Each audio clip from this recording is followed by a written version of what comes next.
group chose to do an ethnography of women in Second Life. First, you must understand what an ethnography is. An ethnography is the scientific description of the customs of individual people and cultures. Our group chose to do our virtual ethnography on the treatment of women in Second Life and further compare it to the treatment of women in real life. The clothing in Second Life is similar to the real world. There are differences in style, and attire is vast. Women go to markets to purchase and browse selections of various clothing styles, tattoos, and avatar motions. Body modification is standard in Second Life as it is in the real world, without the cost or pain. It is clear that women in Second Life dress in very diverse fashions depending on the areas they frequent. It is normal to dress in provocative ways, especially in bars and clubs. When asked why, the response was for attention, to attract other people to them, and increase social capital.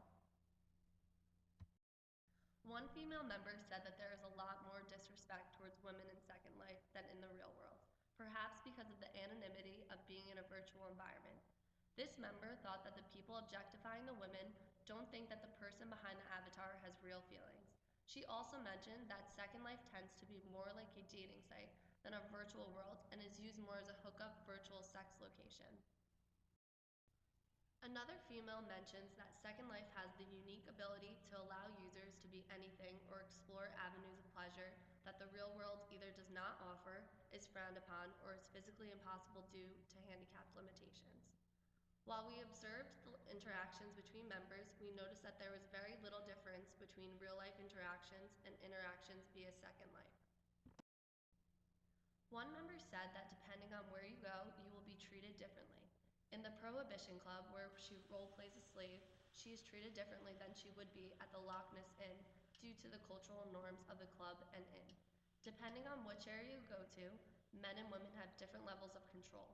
For example, the subculture of gore, which is a role-playing culture, the male rules supreme. A visitor and 7-year male veteran of Second Life said that depending on where you go, the treatment of women changes, but in general, women are treated worse than in real life. We observed that different areas have different cultural norms that can be displayed. In some areas, it is okay to treat women like garbage, and sometimes it is even encouraged. Some areas, however, don't allow such things, and the members of these areas are more than happy to clue you in. One member who role-plays as a slave or master in the Prohibition Club said that due to the standards and norms of the area she frequents, she is typically disrespected, though this is again the normal thing to do. Some members, when asked, did not choose to answer for personal reasons, though most of the women we interviewed mentioned that their avatar had few similarities to their real-world self, though they had wished they did. Another member said that their avatar did not represent her real-life self. She did say that the culture of Second Life led her to ultimately change her avatar's image to conform to standards of the environment. One member mentioned that to gain more power and control in Second Life, all you have to do is spend some cash on your avatar, and the men will be, quote, eating cardboard for you. One member said, yes, there is equal treatment, however, that some of the male members tend to walk all over the women in Second Life. Another felt that men tended to treat all women, regardless of attire or location, as sluts. In our observation, we did notice that the majority of the male population were treated differently than women, though it should be noted that in certain areas that is the norm and is practiced regularly. One woman said that becoming more assertive is difficult. The women must have the personality for it, as well as a certain level of comfort. Another member, when asked, said that Second Life is a great place to practice being more assertive for real-world application. From what we observed, it is clear that some women link their physical appearance to how assertive they are.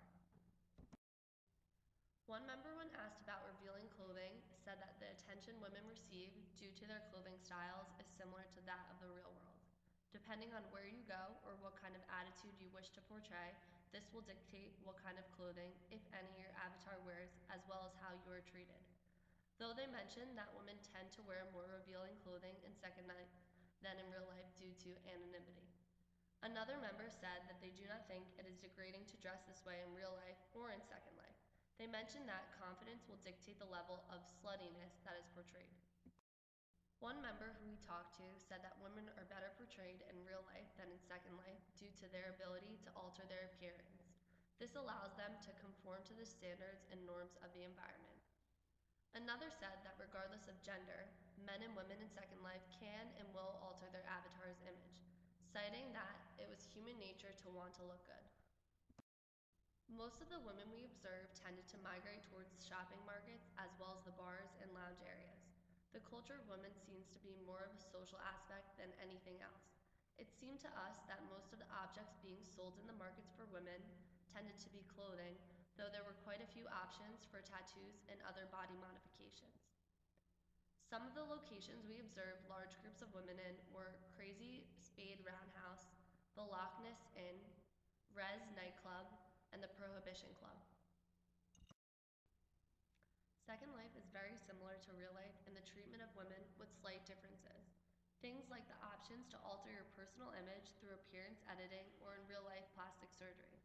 Also, there are many different choices of attire and many different areas in which said attire is acceptable.